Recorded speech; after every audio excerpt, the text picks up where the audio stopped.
NFL Extra, bonjour à tous, c'est déjà la 8e semaine, la mi-saison se rapproche à grands pas, certaines équipes l'ont déjà atteinte et on a de très belles choses à vous montrer, comme par exemple ce remake du premier Super Bowl en 1967 entre les Packers de Green Bay et les Chiefs de Kansas City. On va prendre la direction de l'Arrowhead Stadium avec Matt Moore qui remplace Patrick Mahomes pour jouer contre Aaron Rodgers. Donc on n'a pas exactement l'opposition voulue, mais quand même un très très beau spectacle et surtout avec Aaron Rodgers, le magicien capable de tous les lancer, comme ici pour ouvrir le match vers Jake Kumerow. Sur la première série du match, les Packers inscrivent le touchdown signé Aaron Jones. C'est le meilleur scoreur de touchdown depuis le début de la saison. Le running back des Packers. Confiance du côté de Green Bay puisque à 14-0 dans le premier quart-temps, les Chiefs sont un peu timides, mais ils vont réagir. Matt Moore pour Travis Kelce et dans la foulée, Matt Moore donne la balle à Mecole Hardman et les Chiefs de Kansas City reviennent dans ce match à la plus grande joie de Patrick Mahomes qui devrait effectuer son retour pour la 10e semaine. Mais le magicien va encore frapper. Aaron Rodgers, chassé de sa poche de protection, bascule arrière, il lance ce ballon. On a l'impression que c'est un peu désespéré, mais finalement c'est complètement calculé. Une passe millimétrée vers les bras de Jamal Williams, avantage repris par les Packers dans le 4e quart-temps. Mais ce n'est pas fini, Matt Moore a trouvé sa zone de confort, 24-17, mais il continue de se battre. On est à peine au début du 4e quart-temps et les Chiefs vont égaliser par Williams sur une course en force, égalité 24 partout. Andy Reid pense avoir réussi à trouver la solution, mais malheureusement pour les Chiefs, ce sont les Packers qui vont prendre le contrôle des opérations en fin de match. Aaron Jones, servi par Aaron Rodgers, il va traverser le terrain, termine avec en total plus de 200 yards. Et les Packers s'imposent pour aller chercher leur 7e victoire de la saison. Magnifique, 31-24. 7 victoires pour l'instant, c'est le chiffre magique dans la conférence nationale avec les Packers, avec les 49ers de San Francisco.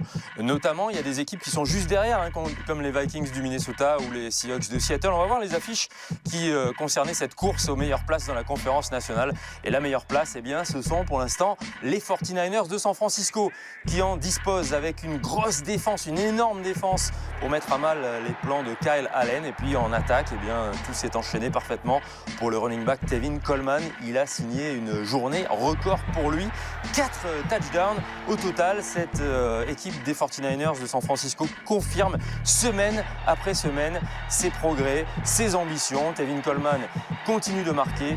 4 touchdowns donc au total pour lui et dans une destruction complète des Panthers qui étaient pourtant de sérieux concurrents. 51-13 la victoire des Niners. Autre équipe qui veut aller chercher sa 7e victoire, c'est celle des Saints de New Orleans. Le retour de Drew Brees qui a retrouvé ses marques rapidement. L'intérim a été assuré avec brio par Teddy Bridgewater pendant qu'il soignait le tendon de son pouce, mais comme s'il n'avait jamais quitté le terrain, il lance 3 passes de touchdown, près de 400 yards. Et les Saints vont aller chercher une victoire assez facile contre les Cardinals sur le score de 31-9. Les Saints se détachent donc dans la poule sud avec 3 victoires d'avance sur leurs poursuivants. Et comme les Packers de Green Bay, ils espèrent encore un faux pas des 49ers pour se rapprocher de la première place de la conférence nationale. Et pour l'heure, les 49ers de San Francisco sont les maîtres du jeu. Dans la conférence américaine, s'il y a une division dans laquelle tout est extrêmement indécis, c'est bien la conférence américaine. Poule sud, les Jaguars de Jacksonville ont 4 victoires, les Titans du Tennessee ont 4 victoires et toutes les rencontres de cette division, toutes les rencontres avec ces équipes ont une importance cruciale. On va voir d'ailleurs ce qu'ont fait les Texans de Houston qui recevaient les Raiders d'Oakland.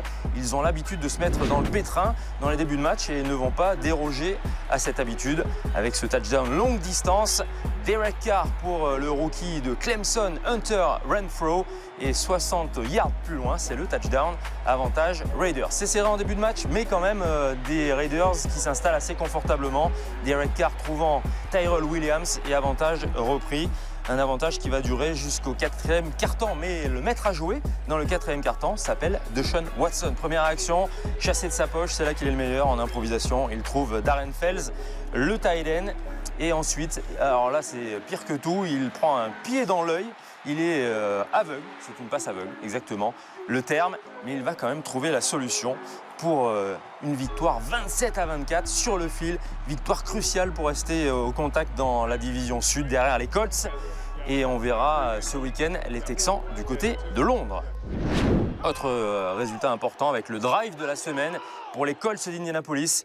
Jacoby Brissett continue. C'est une victoire à l'arraché, c'est le moins qu'on puisse dire. Ils étaient menés 13-3, les Colts d'Indianapolis. Mais Jacoby Brissett va construire ce comeback progressivement et trouver T.Y. Hilton dans les ultimes minutes pour permettre à ensuite Adam Vinatieri de frapper le field goal victorieux. Et ils vont s'imposer sur le fil, les Colts. Eux aussi sont des leaders de division plutôt installés confortablement avec cette victoire 15-13. Et regardez ce sale temps. En tout cas, ce n'est pas un sale temps pour les Patriots de New England qui accueillent les Browns de Cleveland. Et le sale temps qui va encore permettre à la défense de s'afficher plus opiniâtre que jamais avec Dante Hightower, touchdown défensif. Des Browns qui perdent ballon sur ballon, c'est assez rare, mais ils perdent 3 ballons en attaque de façon consécutive. Les Patriots encaissent moins de 8 points par match depuis le début de saison et ridiculisent en partie pendant la première mi-temps au moins les Browns. Finalement, avec l'avance et leur défense, ils vont confortablement aller chercher leur victoire. Bon match de Brady et une victoire assez large. C'est la 300e victoire de Bill Belichick. I've coached a lot of great players, on this team, and I really appreciate the way you guys work, pull together, and play as a team, and that's why we're successful. Coach is only as good as his good players, and we got a lot of good players, so I appreciate you guys. This is really for you. You've won those games. Les Patriots sont confortablement installés dans la conférence américaine avec au moins 3 victoires de plus sur tous leurs poursuivants. Les Ravens de Baltimore, les Colts d'Indianapolis et les Chiefs de Kansas City sont eux aussi leaders de division avec chacun 5 victoires. Je vous le disais, derrière les Patriots, la situation est extrêmement confuse, notamment dans la division sud. Et ça tombe bien parce que ce week-end, on aura la joie de vous présenter le match à Wembley à 15h30 entre les Jaguars de Jacksonville et les Texans de Houston. Le reste du programme, ça débutera cette nuit avec un match entre les Cardinals de l'Arizona et les 49ers de San Francisco. À suivre également le superbe face-à-face entre les Patriots et les Ravens, la très grosse affiche du Sunday Night Football. Comme le veut la tradition, chaque semaine dans NFL Extra, nous élisons un MVP. Cette semaine, notre choix s'est porté sur le super receveur des Rams de Los Angeles. J'ai nommé Cooper Kupp. Cooper Kupp, la cible préférée de Jared Goff. Et en déplacement à Londres, il a fait un véritable festival. 7 réceptions, 220 yards, un touchdown et plus de yards à lui tout seul en première mi-temps que toute l'équipe d'en face, les Bengals de Cincinnati. Alors ça a complètement enflammé Wembley et puis les Rams de Los Angeles grâce à cette victoire. Eh bien, ils restent un peu dans l'ombre, mais ils sont encore parmi les prétendants très sérieux de la conférence nationale. C'était une Cup of Tea cette semaine. On vous a réservé le suspense, mais vous allez voir le trick play avec Cooper Kupp justement dans le top 5. Un top 5 où on va voir beaucoup d'improvisations fabuleuses et des jeux très exotiques. Quant à moi, je vous dis à la semaine prochaine. Profitez bien de la NFL sur les antennes de beIN Sport. Bye bye. Third down and 1. Packers at the Kansas City 3. Rodgers being chased, harassed, flings it for the end zone, and it is going to be caught in the back of the end zone by Jamal Williams. Touchdown passes in at least 5 games on the season. He drops the throw here. He's at the goal line. Now he somehow gets out of a tackle. Then he's going to roll to the right side, throws upfield. Caught by T.Y. at the 45-yard line. That's a catch for T.Y.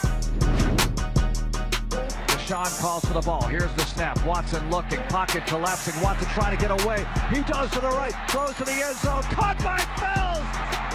Magical. Touchdown, Houston.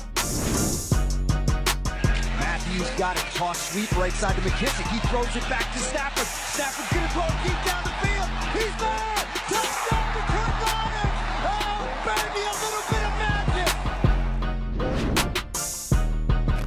Cooper Kupp in motion from the left side.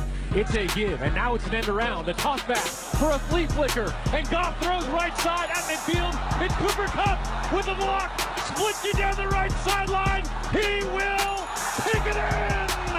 Touchdown, LA! An end around, reverse, toss back, flea flicker for a